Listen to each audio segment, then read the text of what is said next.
For me, it begins with a t-shirt. At age 13, t-shirts mattered.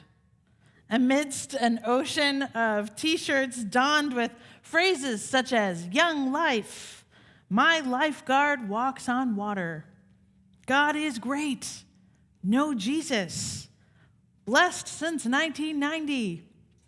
I wore my little collection of UU t-shirts with pride. They were very Unitarian Universalist in that they, 1, lacked a memorable catchphrase, 2, contained more confusing acronyms and word counts than any t-shirt rightfully should, often in barely legible fonts, 3, portrayed a variety of confusing and possibly blasphemous religious iconography, 4, offered a joke that, while appreciated by avid readers of The New Yorker, was often lost on the middle school students of East Tennessee who summered in towns where the best restaurants were the Salty Dog Cafe or Senor Frogs, if their t-shirts were to be believed. My favorite t-shirt was a long, non-exhaustive list of famous UUs. Acronyms be damned, I knew some kids were bound to recognize at least a few of these names, thus legitimizing my religious identity for once and for all. Names such as Beatrix Potter, Clara Barton, John Adams, and of course, the one of which I was proudest, Thomas Jefferson. Every one of the names on my t-shirt were names of white people, a fact I barely considered at the time. Nor did I have much concern at age 13 for our regional Southeastern UU Association district, which in those days was called the Thomas Jefferson District. I only knew of those infamous words he wrote, words I stood behind and could proudly claim as part of my religious legacy. We hold these truths to be self-evident, that all men are created equal, that they are endowed by their Creator with certain unalienable rights, that are among these are life, liberty, and the pursuit of happiness. Nicole Hannah-Jones opens a window into history for us all. For the last 2.5 centuries, this fierce assertion of the fundamental and natural rights of humankind to freedom and self-governance has defined our global reputation as a land of liberty, she writes in 1619 Project. As Jefferson composed his inspiring words, however, a teenage boy who enjoyed none of these rights or liberties waited nearby to serve at his master's beck and call. His name was Robert Hemings, and he was the half-black brother of Jefferson's wife, Martha, born to her father and a woman he enslaved. It was common and profitable for white enslavers to keep their half-black children in slavery. Jefferson, who would later hold in slavery his own children by Hemings' sister Sally, had chosen young Robert Hemings from about 130 enslaved people who worked on the forced labor camp he called Monticello, to accompany him to Philadelphia and ensure his every comfort as he drafted the text, making the case for a new Republican Union based on the individual rights of men. Between the years 1993 and 2011, a debate raged on at the regional level about our religious traditions' affiliation with this Thomas Jefferson. First, there was the matter of loose ties and the way Unitarian Universalism subsumes historical figures in a play for relevance and cultural legitimacy. As it turned out, while Jefferson spoke favorably of Unitarianism and attended some services in Philadelphia, he was baptized, married, and buried in an Episcopal church. So there's that. He never identified as Unitarian Universalist. The district boards first proposed changing the name in the aftermath of a very painful and controversial Thomas Jefferson Ball that was held at the 1993 UUA General Assembly in Charlotte, North Carolina, in which people were invited to attend the ball in period costume. Hope Johnson, a delegate to the 1993 General Assembly and a UU minister, asked whether she and other African Americans should wear rags and chains, as that was the period costume for African Americans in Jefferson's time. The issue was discussed long before that General Assembly, but the ball brought it to a different level, recalled Leon Spencer, former district president and a member of the UU Fellowship of Statesboro, Georgia, and I believe he still is. It brought to the awareness, it brought these issues to the awareness of a larger collective of people, he said. And after the 1993 General Assembly, the board began a series of conversations about the name. Those discussions were followed by a 2-year study, which culminated in the board proposing a bylaw change in 1996. At the 97 district meeting, that amendment failed, gaining a majority of yes votes, but not the 2/3 needed. In 2010, the board again brought the name change motion. The motion fell 3 votes short of passing. Well, in 2011, the bylaw amendment, initially brought by a group of 5 congregations, First UU Church of Richmond, Virginia, the UU Fellowship of Beaufort, UU Fellowship of Statesboro, Holston Valley UU Church in Johnson City, Tennessee, and Unitarian Universalists of Williamsburg, Virginia, brought that to a vote. And by the time the bylaw came to a vote at the annual meeting at the end of April, a total of 13 congregations had joined forces behind it. These congregations did the organizing work. They voiced their clear support, which is truly as it should be, Annette Marquis said, who was the district executive at the time. It was the congregations that put the democratic process into action.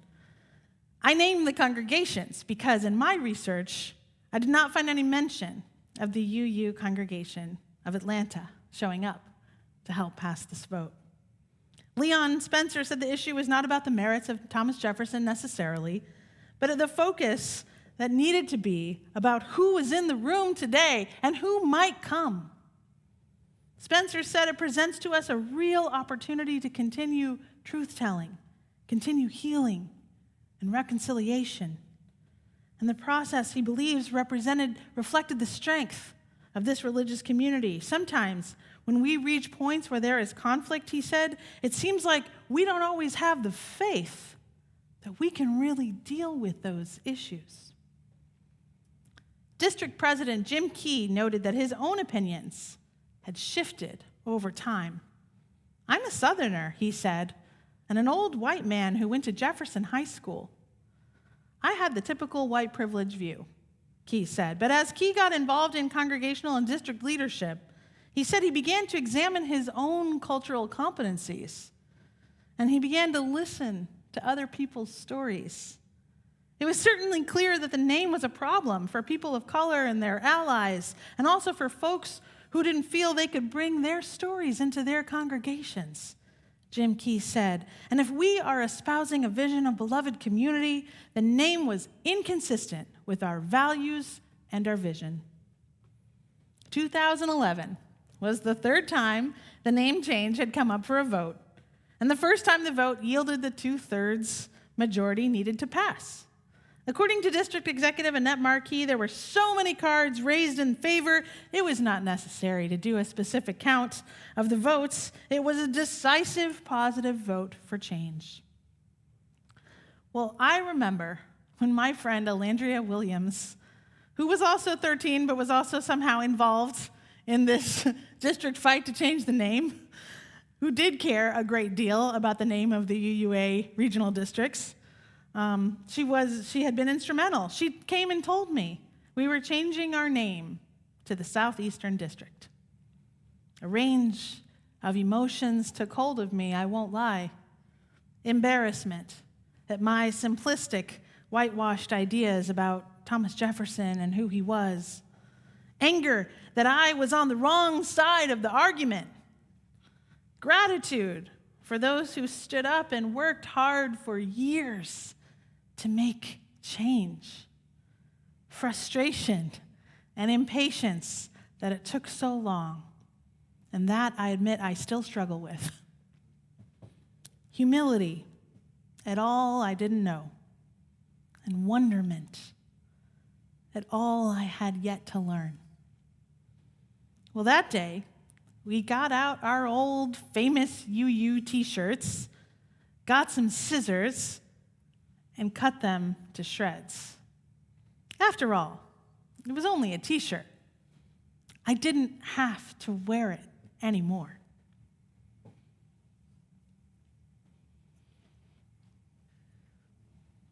Outside of the context of Black History Month, the stories of our lives as Black people in this country, particularly when told by others, are often only relative to our pain, struggle, and trauma, not relative to our joy, uplift, and power. Many of us can attest to the fact that what we hear about ourselves most can very easily affect what we as Black folks, and I think this is true of all of us, what we hear most impacts and affects what we believe is possible in and for our lives. The same has likewise been true in our UU context. The Black struggle for liberation and self-determination in Unitarian Universalism, known by many as the Black empowerment controversy, was the only story about Black people that I had heard for the first several years of my introduction to Unitarianism and to Universalism. And almost every other story I heard or read about made it seem as though part of our connection to Unitarian Universalism was the trauma that we experienced while being here. I wondered why empowerment would be so controversial in a faith like this one. It left me wanting. All to say that I had to learn a few things, and I had to be willing to look under some rocks and be in relationship in new ways to engage that learning, much of which came from my elders. Dr. Mtangulizi Sanyika, or Baba, as we call him out of respect and honor, has been one of those elders for me, returning formally to our UU universe in 2017 after nearly 50 years of being away from it. And a few weeks ago, I received an invitation from him, and if you know anything about Baba, you know that Baba can talk and talk and talk. He has so much to share with the world. I sat on a voicemail for maybe 15 minutes, listening to him talk about this incredible moment that was happening, where a few weeks ago, all of these, a large group of Black UU elders and their families, all once deeply connected to Unitarian Universalism, deeply connected as UUs, we're now going to gather to celebrate a moment that a great many of us, too many, in my opinion, would otherwise know nothing about. On February 20th, 1972, those African American delegates who I believe Reverend Taryn mentioned in the first service of this series, those African American delegates who withdrew from the emergency conference on the UU response to Black rebellion, those African American delegates who became the Black Unitarian Universalist Caucus, or BUC, on February 20th, 1972, those folks gathered to vote on a name change of their own. After some debate and disagreement, they voted to become instead the Black Humanist Fellowship. They did this for three primary reasons. Number one, Black people had been experiencing what Baba calls, and I've heard many others reference as, an existential crisis in our UU congregations. There was social isolation and a lack of cultural relevance. All of that left folks feeling close to our UU values, but not at all connected to the UU communities whose job it was to help people live out those values. Number two, there were black people at that time who wanted and needed an identity in the Black liberation movement. And Unitarian Universalism as a faith did not, let's be honest, didn't have street credibility in the work because of its ambiguity on issues of race. Ambiguity, and I would even argue sometimes hostility. And number three, the UUA had reneged on a promise to financially support the needs of black people on the ground, which had been and remains a source of deep, deep pain. The impact of that decision 50 years ago was immediate and clearly long-lasting. So there I sat 1 week ago today, February 20th, 2022, in a Zoom room with nearly 30 people who made or were descendants of people who made the bold and decisive choice to leave Unitarian Universalism in order to fully be their whole black UU selves. Think about that for a moment. They had to leave the church. They had to leave Unitarian Universalism in order to fully be UU. They spoke powerfully and with great pride about the Black Humanist Fellowship's mission and vision. They talked about being the source of their own liberation and finding in BHF the spiritual and cultural center that would drive their work of black liberation in the areas of education, life quality and improvement, healthcare, and so on. They shared stories about the meaningfulness of an African-centered perspective that doesn't have the same polarizations and dichotomies as a white Eurocentric perspective tends toward. I learned about the Nidhamu Sasa Africa Free School, which was part of the Africa Free School movement that black humanists built.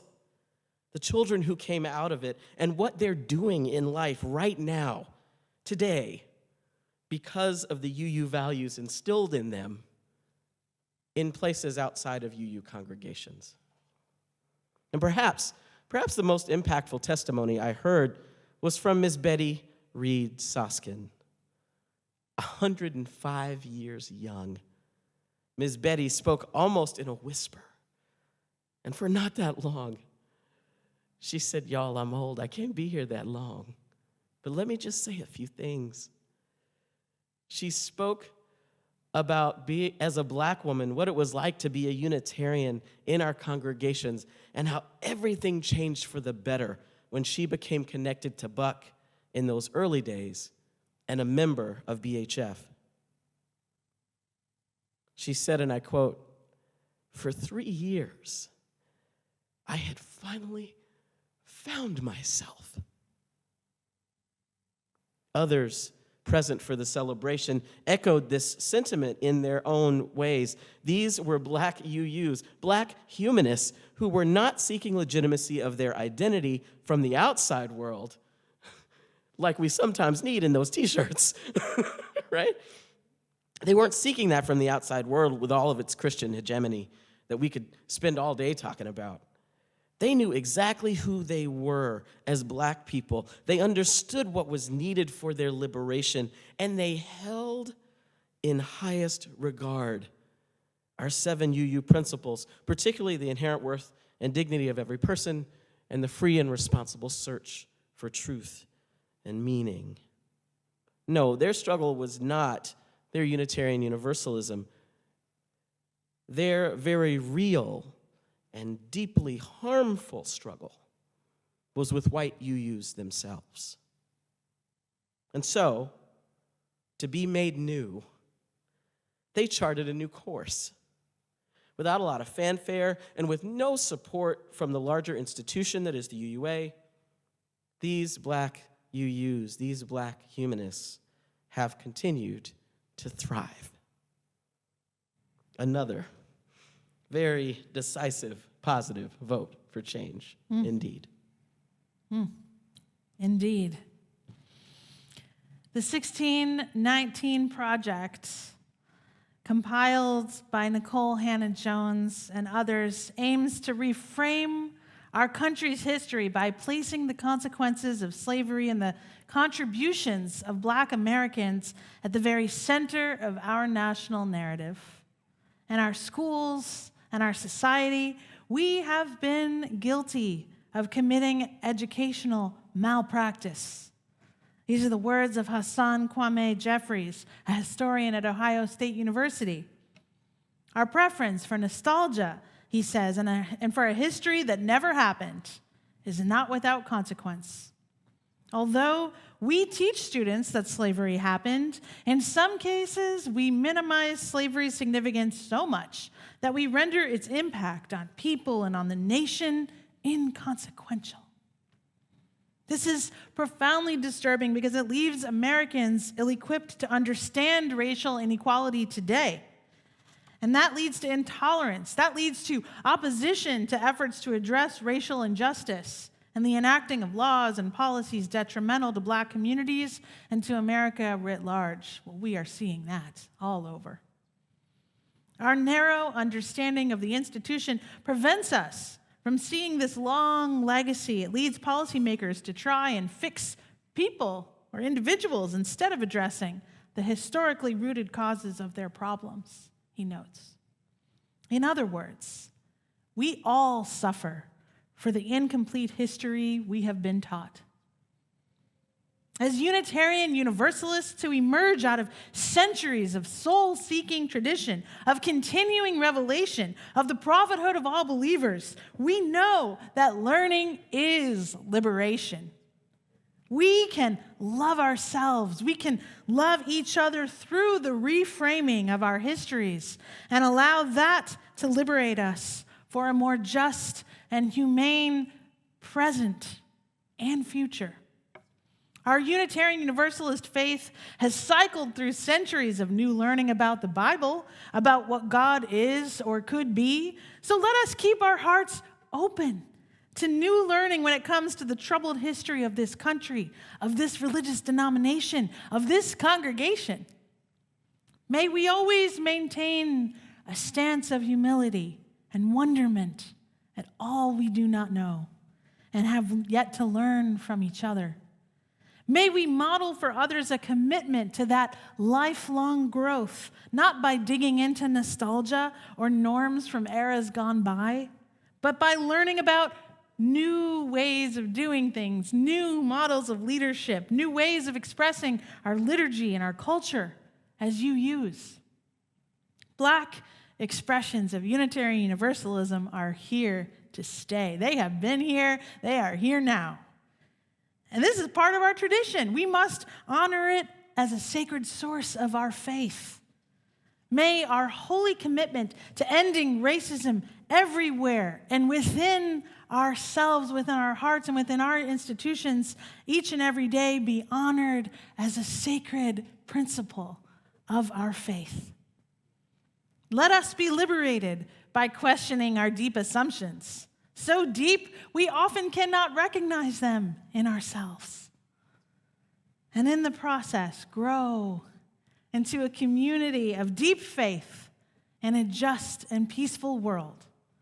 Deep trust that we can all learn to be better to each other. Deep humility that we can let others take the lead. Deep love for people of color, for queer folks, for all those who are marginalized throughout the world out there. Deep commitment to create heaven on earth in this community and come to see each other as holy and beloved. Yes. You know, I reflect often on how I got here. The easy answer is that my girlfriend was a UU. It was easy for me to show up at a UU congregation in Cambridge, Massachusetts, where she was a member and ultimately grow in my own faith. The truer answer is that I have long valued a multiplicity of approaches to and understandings of faith and connection, and I have longed for an opportunity. I longed for an opportunity to ask deeper questions and feel honored in my own exploration of faith. It was here in Unitarian Universalism that I could hold with equal weight and power my love for Jesus and my love for the Buddha, all at the same time, separately and together, and feel good about that. It was here that I began to explore African-centered spiritualities. It was here that I believed that I and my family could find the spiritual grounding to be in the world and in the pews with people nothing at all like us and also sharing a human story. I found home here. Simultaneously, though, I have lost faith and trust over and over and over again in some of the people who also call Unitarian Universalism home. And so, in 2016, after having been connected to Unitarian Universalism for 6 years and serving UU communities for 3 of those 6, I made a decision to no longer serve predominantly white congregations or institutions. It had just been too painful. All the words spoken to and written about me by UUs about how too black or too trans I happened to be at any given moment. 45 years after the exodus of 1,500 black UUs from General Assembly, my faith and my commitment to it often didn't matter as much. And it seemed as if UUs hadn't learned very much. So I said no more. Now I say that my Unitarian Universalism with staying power, right? Not the Unitarian Universalism I came with, but the one that I know is going to be with me for now and forevermore, began with the invitation from a black woman. I got a phone call from Lena Catherine Gardner only a few months after making that very big decision to essentially put my ministry on hold. I get a call from her asking me if I would be interested in volunteering for an organization that would exist solely for the uplift, joy, and power of black UUs called Black Lives of Unitarian Universalism. Blown away by the power of the universe and the ancestors to speak into my call so clearly, I obviously said yes. And here I am, affirmed and supported, grateful for the opportunity to serve with a Unitarian Universalism that is seriously fired up and ready for who we are to become. In his address to the 2017 General Assembly, Baba Sanyika said that being under construction means that you are constantly aware of and responsive to the demands around you, that you do not think you have reached that perfect state, and that there's nothing wrong with learning new things and being made new in the process. He was talking about us. He was talking about Unitarian Universalism. UUism at its finest and at its best is an instrument to transform humanity so it can evolve to its highest level of consciousness and potential. That in order for the thing itself to evolve, guess what, friends? We have to evolve right along with it. Our work is to seek out a clearer, more accurate UU story so that black UU's lives and all people's lives with marginalized identities can be found in it, not subsumed in the myth that we're living everything we say we believe. We also must go back and get our people and reintroduce them to a Unitarian Universalism that they may not recognize, but are willing to try on because it's worth it. It means uplifting all the ways our Unitarian Universalism shows up in our lives theologically. It means connecting in person and virtually in ways that were not possible in 1972 and are nowhere near possible yet today. We can do this work. Baba's reconnection to UUism after 50 years of being away tells me so. That celebration last week tells me so. My presence here today, being all of who I am, tells me so. My constant hope and prayer is that we not only know we can, but that with risk, robust engagement, and innovation, we will do the work. May it be so.